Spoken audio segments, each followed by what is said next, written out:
আসসালামু আলাইকুম প্রিয় গাইজ, সবাই কেমন আছেন? নিশ্চয়ই অনেক ভালো আছেন। আমিও ভালো আছি আপনাদের দোয়ায়। তো আমি নতুন আর একটা ব্লগ ভিডিও নিয়ে আপনাদের মাঝে শিউলি ব্লগার থেকে শিউলি হাজির হলাম। তো একদিন আগের ভিডিও আজকে আপনাদের সাথে শেয়ার করব। আর তার আগেও 2 দিন আগের কিছু ভিডিও আছে, সব মিলিয়েই আপনাদের সাথে শেয়ার করব। তো অবশ্যই দেখতে থাকুন, খুবই ভালো লাগবে আশা করি। তো আমি আপনাদের সাথে সেই সব কিছুই শেয়ার করার জন্য এখন মূল ভিডিওতে যাব। তো আপনাদের ভাইয়া গতকাল দুপুরবেলায় এই খাবারগুলো কিনে নিয়ে আসে। তো আমাকে বলে যে এই খাবারগুলো আমরা এখন খাবো দুজনে, তুমি করো, রেডি করো। তো আমি তখন আমার একটু রাগ রাগ ছিল, এই জন্য খুব সুন্দর করে আমি তোমাদের সামনে তুলে ধরতে পারিনি, বুঝতে পারবে দেখলে। তো আমি এখানে আছে, মিষ্টি আছে, সিঙ্গারা আছে, সমোসা আছে। তোমাদের একটা মানে একটা কথা বলি, জানি না আমাদের নড়াইল যশোরে এরকমভাবে খায় না। তোমরা দেখলে বুঝবে, তখন আমাকে জানিও কমেন্ট করে যে কাদের ওখানে এরকমভাবে খাও, মানে কোন কোন ডিস্ট্রিক্টের মানুষ তোমরা এরকম খাও আমাদের বাংলাদেশে। আমাকে বলল তুমি একসঙ্গে খাবারগুলো একটা বলের বা বাটির ভিতরে উঠাও। তো এখানে 2টা দই আছে, সমোসা আছে, আর সিঙ্গারা আছে, পেঁয়াজও আছে, আর আছে মিষ্টি। তবে খুবই টেস্টি খাবারগুলো, আমার কাছে খুব ভালো লাগছে বন্ধুরা। তোমাদের মানে তোমাদের সাথে আমি শেয়ার করতে পারে আমার খুবই ভালো লাগতেছে। এখানে দেখো, তোমার ভাইয়া বলতেছে তুমি এই মিষ্টির ভিতরে যে রস আছে এগুলা একসঙ্গে এক বাটির ভিতরে নাও। দেখো আমি কিন্তু সুন্দরভাবে করিনি, আমি কিন্তু দেখো এলোমেলোভাবে তোমাদের সামনে এই ভিডিওটা শেয়ার করতেছি, কারণ আমার একটু রাগ ছিল তোমার ভাইয়ের উপরে। তো স্বামী স্ত্রী বা ফ্যামিলিগতভাবে রাগ সবার সাথে হতেই পারে ক্ষণিকের জন্য। তো রাগারাগিটা খুব খারাপ কিছু না, তবে লিমিট মতো থাকতে হবে।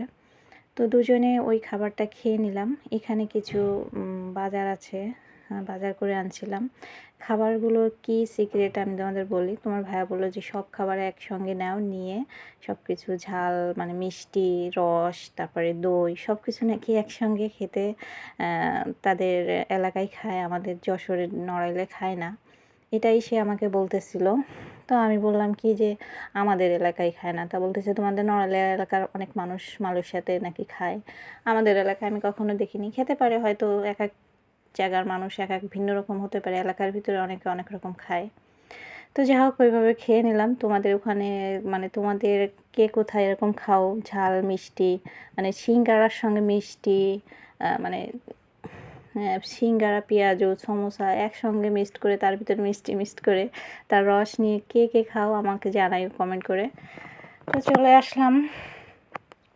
দেখো এখানে আমি 3 দিন আগে তোমার ভাইয়ের সঙ্গে মার্কেটে গেছিলাম। তো মার্কেটে যাওয়ার ফলে এখানে টুকটাক কেনাকাটা যা করছি সব কিছু দেখাতে পারিনি। এখানে আমি কিছু আমাদের মানে টুকটাক প্রয়োজনীয় কিছু কিনা আছে এখানে, যা তোমাদের সাথে আমি দাম শেয়ার করব। দেখো আমি এই ক্লিপগুলো কিনছি, এটা দাম আছে 3 টাকা 40 পয়সা। তো এইখানে দেখো 2 টাকা 70 পয়সা আছে কালো জিরা। তারপরে এখানে আছে 9 টাকা সরষ দানা। 1 টাকা কিন্তু এখন মালয়েশিয়ার টাকা 28 টাকা নাকি, 28 টাকা কয় পয়সা, তা তোমরা হিসেব করে নিও কত টাকা পড়ে। আর এটা ডাব সাবান, আমি আসলে বলতে পারতেছি না, আমি মানে মূল্যটা আমি খুঁজে পাইনি। এত মানে মার্কেটে সব কিছু আছে, সব কিছু ভিডিও করা সম্ভব হয় না বন্ধুরা। অনেক কিছু ভিডিও করেছি, তোমাদের সাথে আস্তে আস্তে শেয়ার করব। দেখো এটা কিন্তু আঙ্গুর ফল, যে কালারফুল লাল আঙ্গুর ফলগুলো 6 টাকা 46 পয়সা, যেটা শস্য দানার থেকেও দাম কম। তাহলে শস্য দানা কিন্তু অল্প করা বন্ধুরা, খুবই সীমিত করা। তো এখানে দেখো এটা 3 টাকা, 3 টাকা হচ্ছে 90 পয়সা, আর একটা আছে 5 টাকা 90 পয়সা। 1 টাকা কিন্তু 28 টাকা, মালয়েশিয়ার 1 টাকা, আমাদের বাংলাদেশে 28 টাকা কয় পয়সার জন্য বললো তোমার ভাইয়া তখন।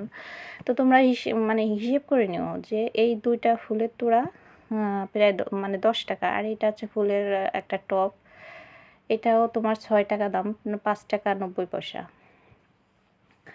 আর এই শ্যাম্পু, বডি লোশন এগুলোর মানে প্রাইস আমি খুঁজে পাই নাই, আর তোমার ভাইয়ের কাছেও আমি জিজ্ঞেস করি নাই যে এটা কত করে নিয়েছে।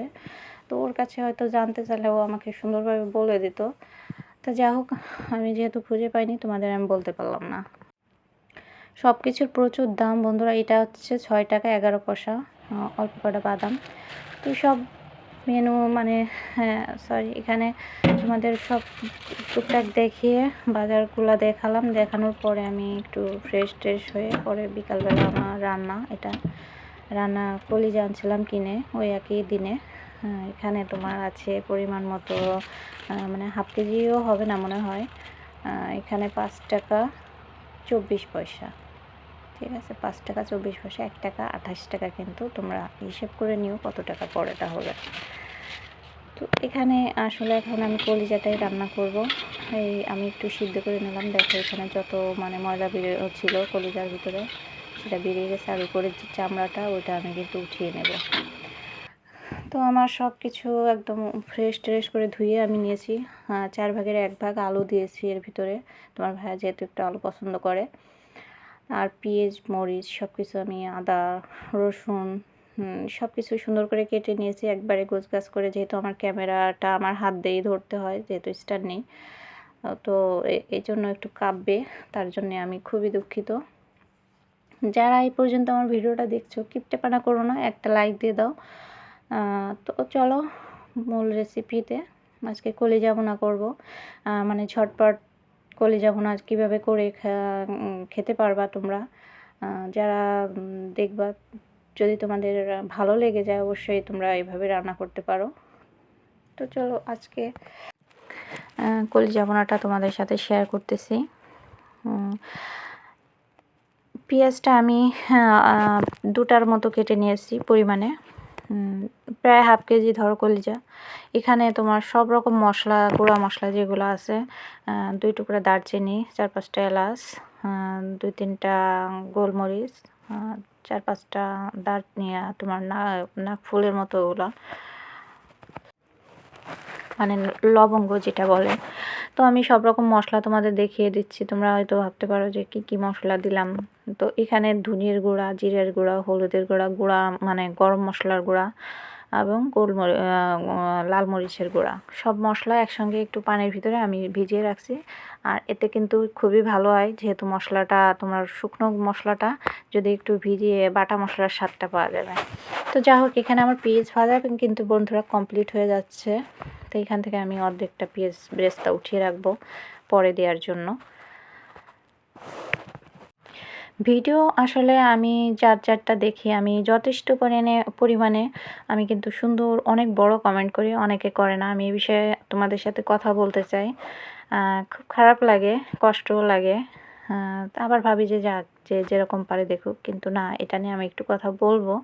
তো আমার এর ভিতরে আমি আদা রসুন কুচি, মরিচ, কাঁচামরিচ, কিছু কাঁচামরিচ দিলাম। এতে করে কিন্তু ফ্লেভারটা একটু ভালো আসে আমার মনে হয় কাঁচামরিচে। জানি না বন্ধুরা তোমাদের কেমন লাগবে, তবে আশা রাখি এই রেসিপিটা তোমাদের জন্য খুব সহজ একটা রেসিপি আমার মনে হয়। তো এখানে যে মিক্সড করা যে মশলা আমি ভিজিয়ে রাখছিলাম, গুঁড়া মশলাগুলা, সেগুলো এখন আমি দিয়ে দিলাম একটু হালকা ভেজে। রসুন, তারপরে আদা, মরিচ, এগুলো যখন একটু হালকা ভাজা হয়ে গেল, তার ভিতরে আমি ভিজিয়ে রাখা মানে গুঁড়া মশলাগুলো দিয়ে দিলাম। তো দেখো তেল ফুটে আসছে, আমি মশলাটা সেই পরিমাণে ভেজেছি। তেলটা ফুটে আসার পরে আমি কলিজাটা দিয়ে দিলাম। পরে মনে হলো যে লবণ দেয় নাই, পরে 1 খাবলা লবণ এর ভিতরে দিয়ে দিলাম।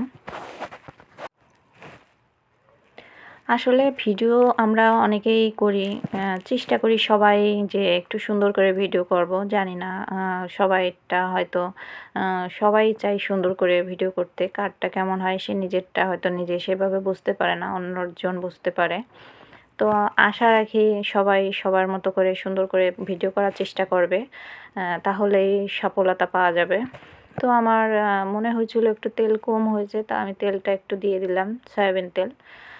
তারপরে এখানে দেখো সুন্দর করে কষিয়ে আমি কিন্তু একটু গরম পানি দিয়ে কষিয়ে নিয়েছিলাম।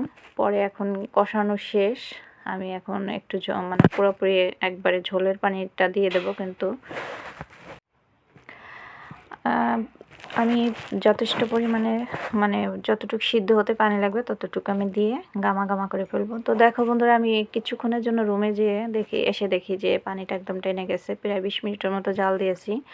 তো এর ভিতরে আমি যে ব্রেস্টটা আর উঠে রাখছিলাম আর ধনেপাতা দিয়ে আমি কিছুক্ষণ নাড়াচাড়া করে আমি নামিয়ে নেব রেসিপিটা। পরে আমি তোমার ভাই আসলে বললাম যে একটু ক্যামেরা ধরো, তো নতুন ক্যামেরাম্যান মোটামুটি মানে সেরকম ধরতে পারে না, কিছু মনে করো না, নাড়াচাড়া নাড়াচাড়া। তো আমরা ভাতটা একটু খেয়ে দেখলাম, তোমাদের দেখালাম যে স্বাদটা কেমন হয়েছে। তো খুবই সুন্দর স্বাদ হয়েছে, আর ধনেপাতাটায় আলাদা একটা ফ্লেভার আসছে। তোমরা চাইলে এভাবে রান্না করে খেতে পারো, খুবই টেস্টি হয়েছে। মানে এক প্লেট ভাত খাওয়া কলিজা ভুনা দিয়ে কোনো ব্যাপার না, অনেক স্বাদ এবং লোভনীয় একটা খাবার। তোমরা চাইলে যারা সহজ রেসিপি রান্না করতে চাও, সহজভাবে রান্না করতে চাও, তারা অবশ্যই এভাবে রান্না করো। তো এই পর্যন্তই, নতুন আরেকটা ব্লগ ভিডিও নিয়ে তোমাদের মাঝে আসবো। আল্লাহ হাফেজ, সবাই সুস্থ থাকো।